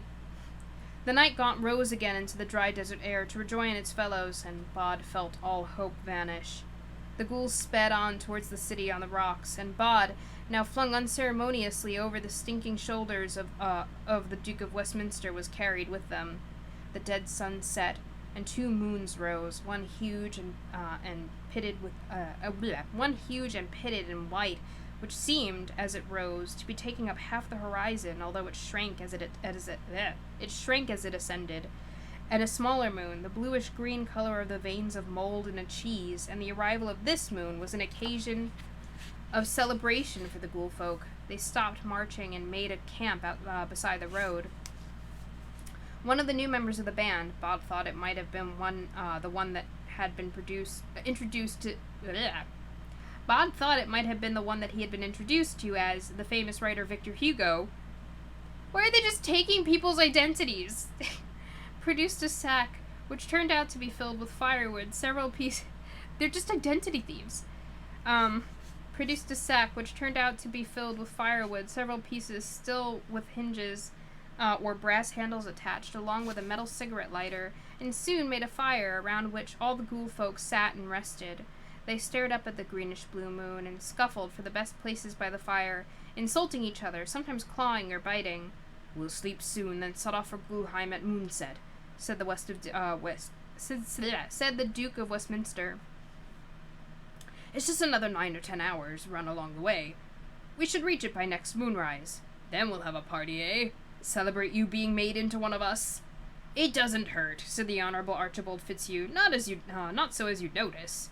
"And after, think how happy you'll be." They all started telling stories then of how fine and wonderful a thing it was to be a ghoul, of all the things they had crunched up and swallowed down with their powerful teeth. Impervious they were to disease or illness, said one of them. Why, it didn't matter what their dinner had died of, they could just chomp it down. They told of the places they had been, which mostly seemed to be catacombs and plague pits. "Plague pits is good eatin'," said the Emperor of China, and everyone agreed. They told Bod how they had got their names, and how he, in his turn, once he had become a nameless ghoul, would be named as they had been. "But I don't want to become one of you," said Bod. "One way or another," said the Bishop of Bath and Wells cheerily, "you'll become one of us. The other way is messier, involves being digested, and you're not really around very long to enjoy it." "But that's not a good thing to talk about," said the Emperor of China. "Best to be a ghoul. We're afraid of nothing." And all the ghouls around the coffin wood fire howled at this statement and growled and sang and exclaimed at how wise they were and how mighty and how fine it was to be scared of nothing. There was a noise then, from the desert, from far away, a distant howl, and the ghouls gibbered and they huddled closer to the flames. "What was that?" asked Bod. The ghouls shook their heads. "Just something out there in the desert," whispered one of them. "Quiet, it'll hear us." And all the ghouls were quiet for a bit until they forgot about the thing in the desert and began to sing ghoul song, filled with foul words and worse sentiments, the most popular of which were simply lists of which rotting body parts were to be eaten and in what order. "I want to go home," said Bod, when the last of the bits of the song had been consumed. "I don't want to be here." "Oh, don't take on so," said the Duke of Westminster. "Why, you little coot, I promise you that as soon as you're one of us, you'll not even remember as you ever even had a home." I don't remember anything about the days before I was a ghoul," said the famous writer Victor Hugo. "Nor I," said the Emperor of China proudly. "Nope," said the 33rd President of the United States. "You'll be one of a select band, one of the cleverest, strongest, bravest creatures ever," bragged the Bishop of Bath and Wells. Bod was unimpressed by the ghouls' bravery or their wisdom. Yeah, exactly, afraid of nothing. Bod was unimpressed by the ghouls' bravery or their wisdom. They were strong, though, and inhumanly fast, and he was in the center of a troop of them. Making a break for it would have been impossible. They would be able to catch up with him before he could even cover a dozen yards. Far off in the night, something howled once more, and the ghouls moved closer to the fire. Bod could hear them sniffling and cursing. He closed his eyes, miserable and homesick. He did not want to become one of the ghouls. He wondered how he would ever be able to sleep when he was this worried and hopeless, and then, almost to his surprise, for 2 or 3 hours, he slept. A noise woke him, upset, loud, close. It was someone saying, "Well, where is they, eh?" He opened his eyes to see the Bishop of Bath and Wells shouting at the Emperor of China. It seemed that a couple of the members of their group had disappeared in the night, just vanished, and no one had an explanation. The rest of the ghouls were on edge. They packed up their camp quickly, and the 33rd President of the United States picked Bod up and bundled him over his shoulder. The ghouls scrabbled back down the rocky cliffs to the road, beneath a sky the color of bad blood, and they headed towards Golheim. They seemed significantly less exuberant this morning. Now they seemed, at least to Bod, as he was bounced along, to be running away from something. Around midday, with the dead-eyed sun high overhead, the ghouls stopped and huddled. Ahead of them, high in the sky, circling on the hot air currents, were the night gaunts, dozens of them, riding the thermals.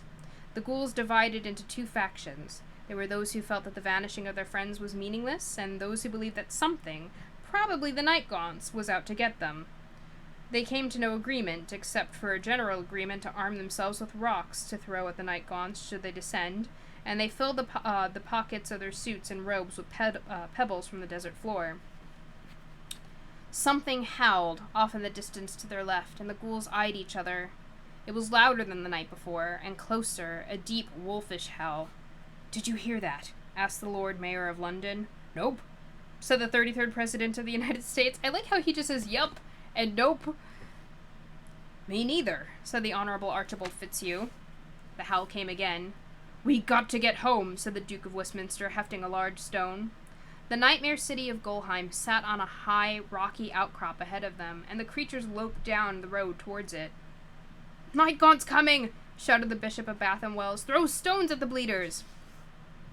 Bod's view of things was upside down at this point, bouncing up and down on the back of the 33rd President of the United States, gritty sand from the path blown up into his face. But he heard cries, like eagle cries, and once again Bod called for help in Nightgaunt. No one tried to stop him this time, but he was not sure that anyone could have heard him over the cries of the Nightgaunts or the oaths and curses of the ghoul folk as they pitched and flung their stones into the air. Bod heard the howling again.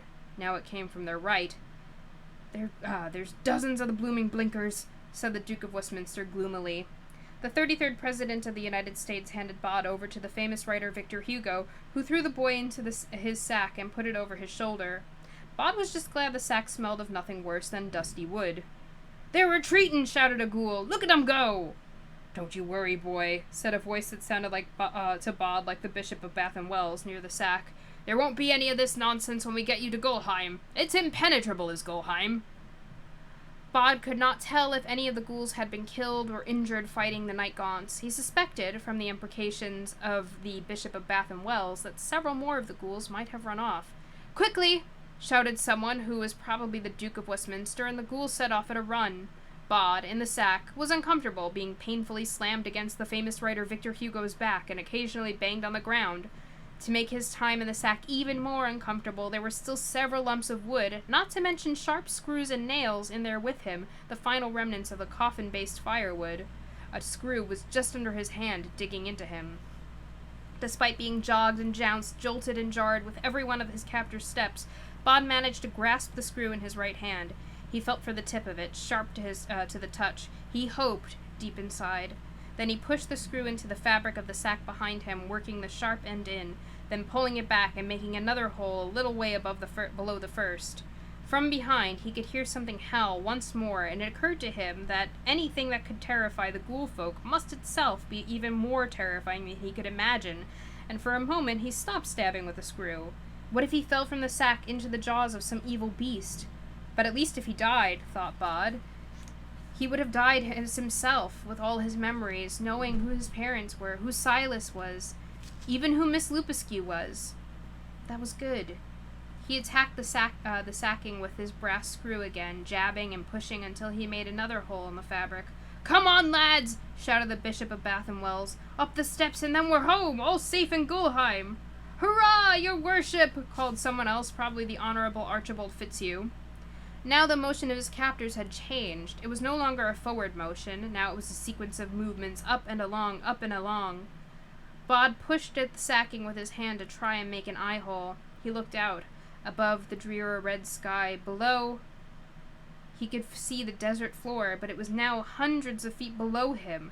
There were steps stretching out behind them, but steps made for giants, and the ochre rock wall to his right. Gulheim, which Bod could not see from where he was, had to be above them. To his left was a sheer drop. He was going to have to fall straight down, he decided, onto the steps, and he would just hope that the ghouls wouldn't notice that he was making his break for it in their desperation to be home and safe. He saw Nightgaunts high in the red sky, hanging back, circling. He was pleased to see that there were no other ghouls behind him. The famous writer Victor Hugo was bringing up the rear, and no one was behind him to alert the ghouls to the hole that was growing in the sack, or to see Bod if he fell out of it. But there was something else. Bod was bounced onto his side, away from the hole, but he had seen something huge and gray on the steps beneath, pursuing them.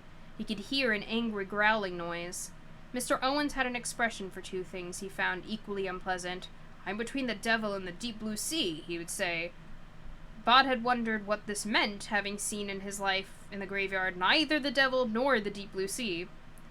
"I'm between the ghouls and the monster," he thought. And as he thought it, sharp canine teeth caught at the sacking, pulling at it until the fabric tore along the rips Bod had made, and the boy tumbled down the rock stairs, where a huge gray animal like a dog, but far larger, growled and drooled and stood over him, an animal with flaming eyes and white fangs and huge paws. It panted and it stared at Bod. Ahead of him, the ghouls had stopped. Bloody Nora, said the Duke of Westminster. That hellhound's got the blinking boy. Let it have him, said the Emperor of China. Run! Yikes, said the 33rd President of the United States.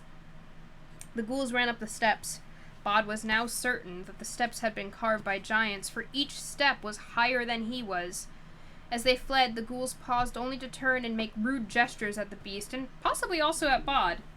The beast stayed where it was. It's going to eat me, Bod thought bitterly. Smart Bod. And he thought of his home in the graveyard, and now he could no longer remember why he had ever left. Monster dog or no monster dog, he had to get back home once more. There were people waiting for him. He pushed past the beast, jumped down to the next step 4 feet below, fell his height, landed on his ankle, which twisted underneath him painfully, and he dropped heavily onto the rock. Yeah, I was thinking it's a dog from the graveyard. I have another theory about that dog, but I guess we'll see if it's revealed by the end of this chapter or not, before I talk about it. He could hear the beast running, jumping down towards him, and he tried to wriggle away, to pull himself up onto his feet. But his ankle was useless now, numb and in pain, and before he could stop himself, he fell again. He fell off the step, away from the rock wall, out into space, off the cliffside, where he dropped, a nightmarish tumble down distances that Bod could not even imagine. And as he fell, he was certain he heard a voice coming from the general direction of the gray beast, and it said, in Miss Lupuscue's voice, "Oh, Bod!" It was like every dream of falling he had ever had, and a scared and frantic drop through space as he headed towards the ground below. Bod felt as though his mind was only big enough for one huge thought, so that big dog was actually Miss Lupuscue, and I'm going to hit the rock floor and splat, competed in his head for occupation. Yep, that was my theory too. And it seems like we're right. Something wrapped itself about him. It makes sense, Lupuscue. Werewolf, kinda. Something wrapped itself about him, falling at the same speed he was falling, and then there was the loud flapping of leathery wings, and everything slowed. The ground no longer seemed to be heading towards him at the same speed. The wings flapped harder, they lifted slightly, and now the only thought in Bod's head was, "I'm flying!" And he was. He turned his head. Above him was a dark brown head, perfectly bald, with deep eyes that looked as if they were polished slabs of black glass. Bod made the screeching noise that means help in Nightgaunt, and the Nightgaunt smiled and made a deep hooting noise in return. It seemed pleased. Oh, I guess his accent is pretty good. A swoop and a slow, and they touched down on the desert floor with a thump. Bod tried to stand up, and his ankle betrayed him once again, sent him stumbling down into the sand. The wind was high, and the sharp desert sand blew hard, stinging Bod's skin. The Nightgaunt crouched beside him, its leathery wings folded on its back. Bod had grown up in a graveyard and was used to images of winged people, but the angels on the headstones looked nothing like this. And now, bounding toward them across the desert floor in the shadow of Gulheim, a huge gray beast like an enormous dog. The dog spoke, in Miss Lupuscue's voice. It said, "This is the 3rd time the Nightgaunts have saved your life, Bod. The first was when you called for help, and they heard.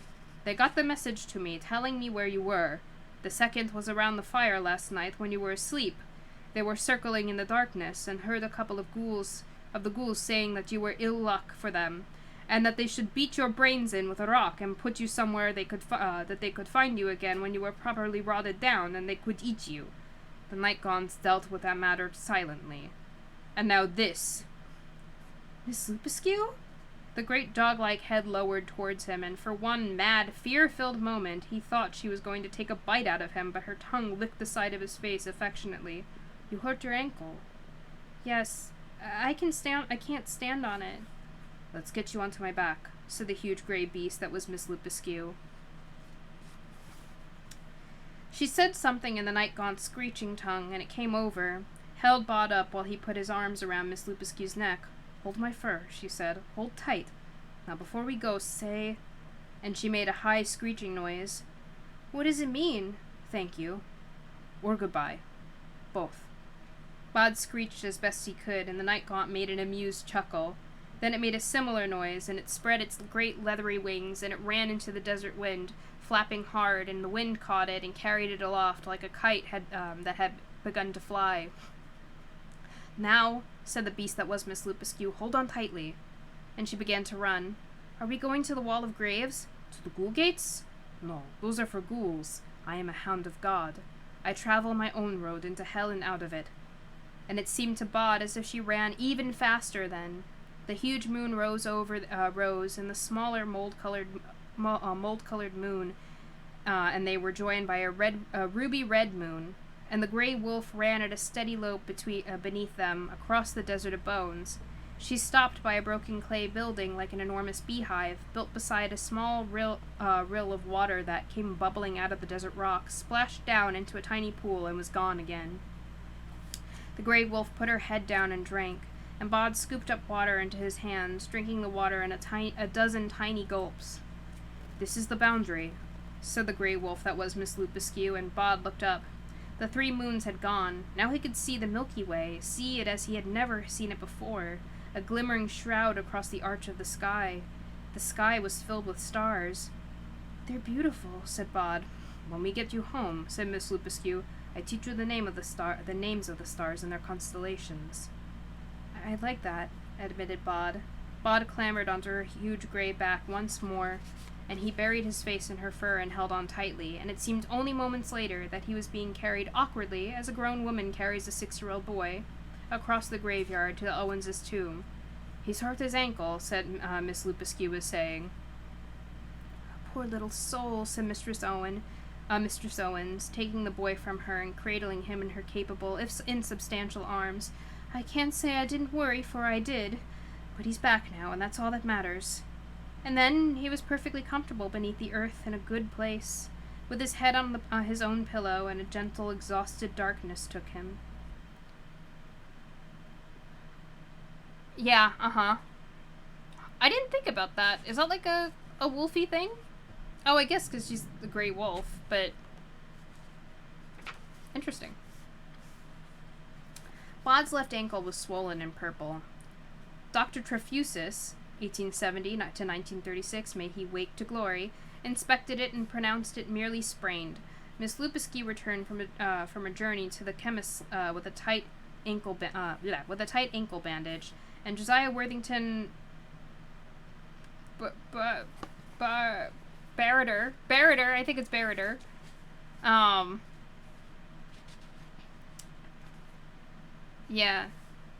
Josiah Worthington Barreter, who had been buried with his ebony walking cane, insisted on lending it to Bod, who had too much fun leaning on the stick and pretending to be 100 years old. Bod limped up the hill and retrieved a folded piece of paper from beneath the stone. "The Hounds of God," he read. It was printed in a purple ink, and was the first item on a list. "Those that men call werewolves or lycanthropes call themselves the Hounds of God, as they claim their transformation as a gift from their Creator, and they repay the gift with their tenacity, and for they will pursue an evildoer to the very gates of hell." Bod nodded. Not just evildoers, he thought. He read the rest of the list, committing it to memory as best as he could, then went down to the chapel where Miss Lupusque was waiting for him, with a small meat pie and a huge bag of chips she had brought from the fish cake shop at the bottom of the hill, and another pile of purple-inked duplicated lists. The 2 of them shared the chips, and once or twice Miss Lupusque even smiled. Silas came back at the end of the month. He carried his black bag in his left hand, and he held his right arm stiffly. But he was Silas, and Bod was happy to see him, and even happier when Silas gave him a present, a little model of the Golden Gate Bridge in San Francisco. It was almost midnight, and it was still not fully dark. The 3 of them sat at the top of the hill, with the lights of the city glimmering beneath them. "I trust that all went well in my absence," said Silas. "I learned a lot," said Bod, still holding his bridge. He pointed up into the night sky. "That's Orion, the hunter, up there, with his belt of 3 stars. That's Taurus, the bull." "Very good," said Silas. "And you?" asked Bod. "Did you learn anything while you were away?" "Oh, yes," said Silas, but he declined to elaborate. "I also," said Miss Lupusque primly. "I also learned things." "Good," said Silas. An owl hooted in the branches of an oak tree. "You know, I heard rumors while I was away," said Silas, "that some weeks ago you both went somewhere further afield than I would have been able to follow. Normally I would advise caution, but unlike some, the ghoul folk have short memories." Bod said, "It's okay. Miss Lupuscu looked after me. I was never in any danger. Miss Lupuscu looked at Bod, and her eyes shone then. She looked at, and her eyes shone. Then she looked at Silas. There are so many things to know, she said.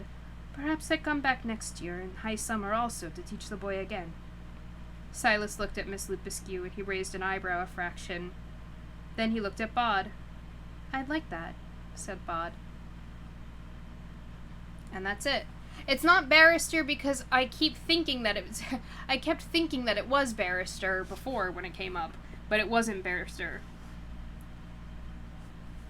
It was like Baronet or something.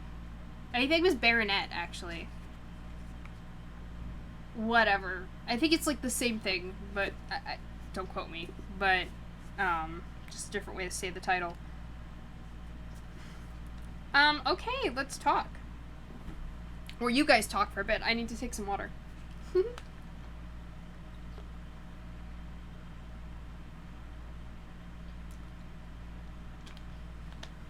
I just call it Bart. Mm-mm.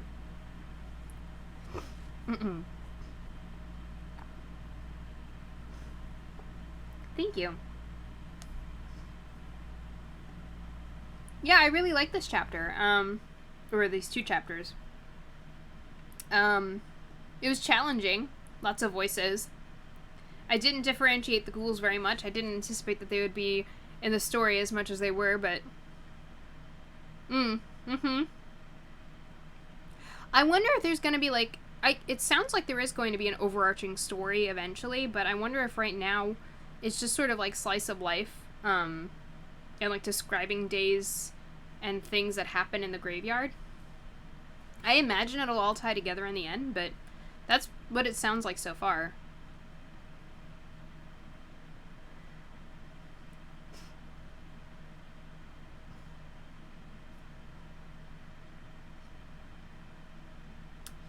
Sad that Scarlet left. I hope that we get something more with her in the future. Yeah, me too. See? Yeah. Oh, thank you. I tried. I tried my best. I really ended up liking Miss Lupuscu. Not that I was like super nervous about liking her at first, but I thought it would take longer or like her kindness would be more subtle. But no, she's just really sweet. I wanted to make it like sort of a kind of more subtle accent. So like it's there, but it's not always there, and like...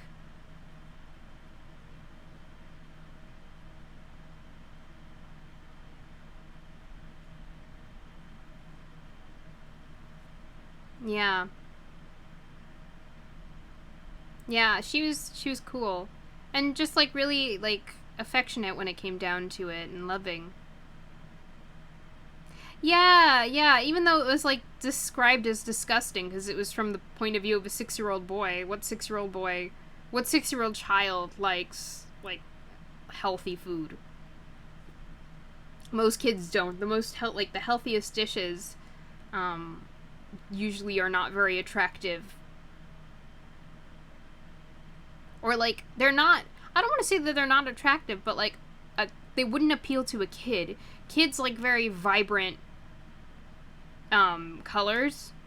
It's like probably a very distinct balance, because I imagine there's still the survival instinct of like, oh, if it's too vibrant, it's poison in your head, but also like it's got to be just right, like candy. Yeah. True. It's a fair point.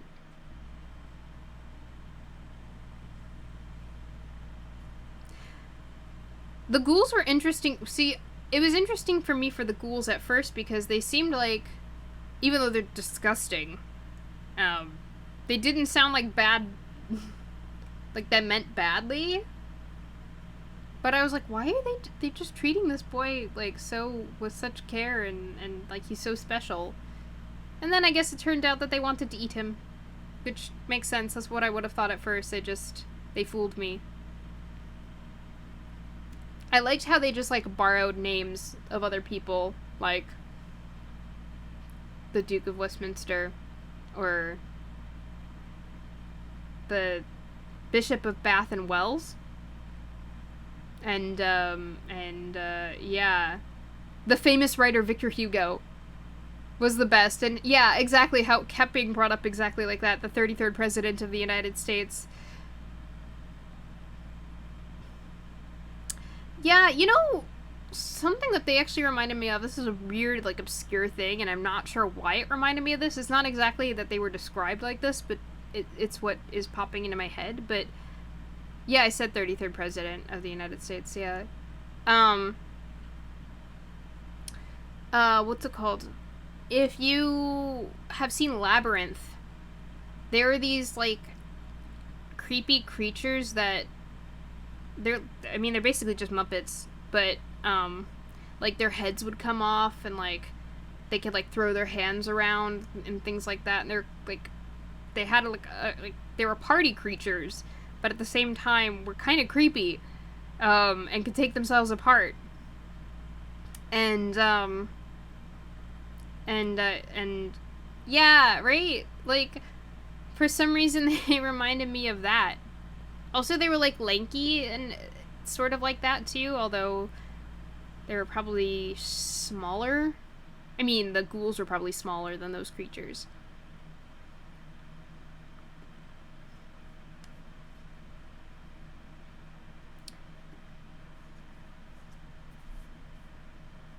I'm glad Silas is back, too.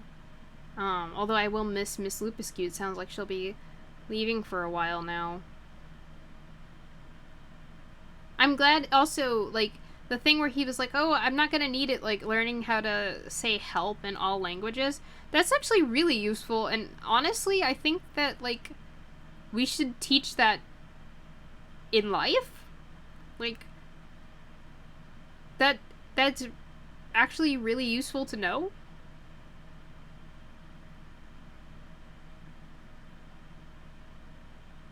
Yeah. Because who knows, right? Like, who knows what kind of, like, situation you might get into at some point in your life, and, like, yeah. Yeah, I love Neil Gaiman's descriptions, and also the pacing in which he writes, and by that I don't mean just, like, the pacing of the overall story, but, like, certain sentences are paced differently. Like, if they're supposed to be something you take in like, a droll manner, or something that goes really, really quickly,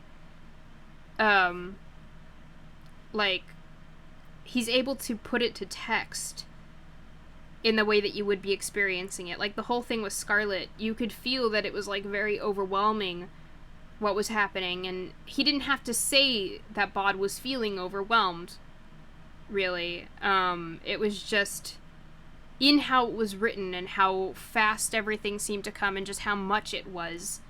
You felt that overwhelm yourself, and it gets you to empathize. He's a great writer. He's one of my favorites, and I think he's really kind of inspired my style of, like, trying to, in some ways, trying to put things in more, like, visceral terms so you can actually feel them, versus saying something is something, like, get you to feel the thing that is being felt, if that makes sense. I just find it's much more effective that way. But yeah, I love his work. Oh, that's my foot sliding against the side of my bed here.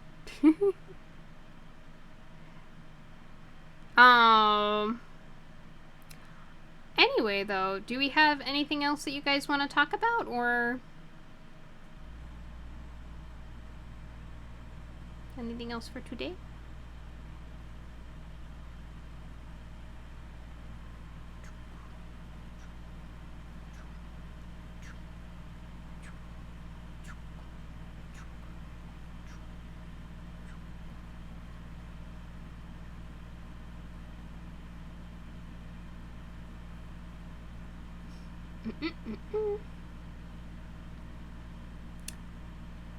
Yeah, I wonder about that too, the man Jack.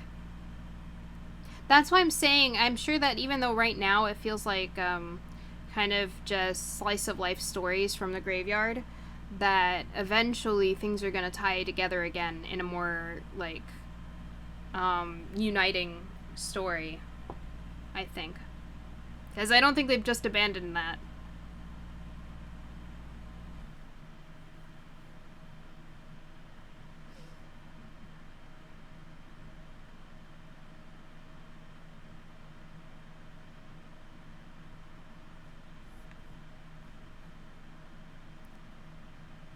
Mm-hmm. Jack will be back. Um...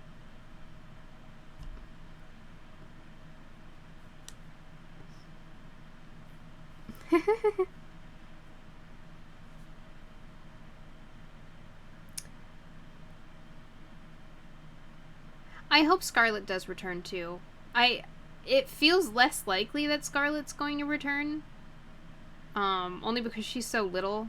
Like, unless we do a time jump, and everyone's older and she has the free will to come back by herself and remembers all of this stuff from when she was 5.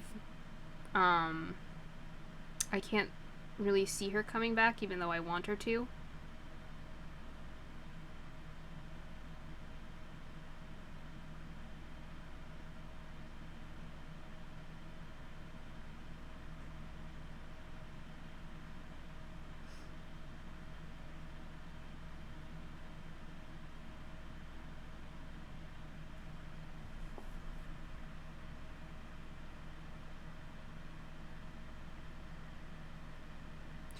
Yeah. Uh-huh. I bet so too. I mean, for her, ultimately, it didn't matter if he was imaginary or not.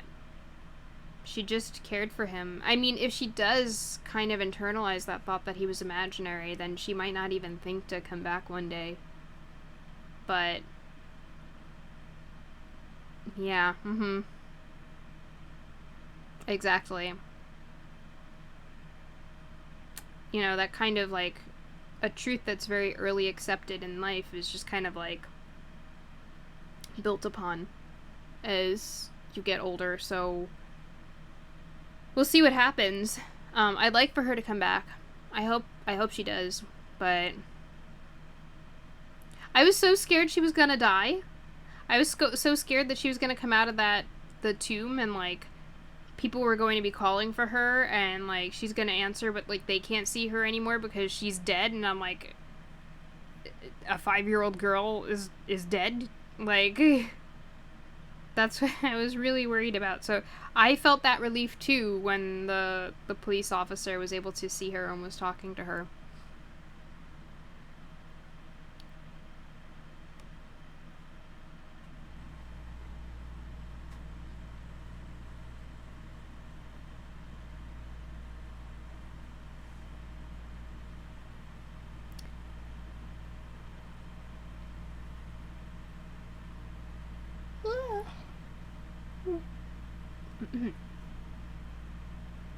Yeah, I think so too. Because, like, obviously we know more than, like, these curious children might, you know?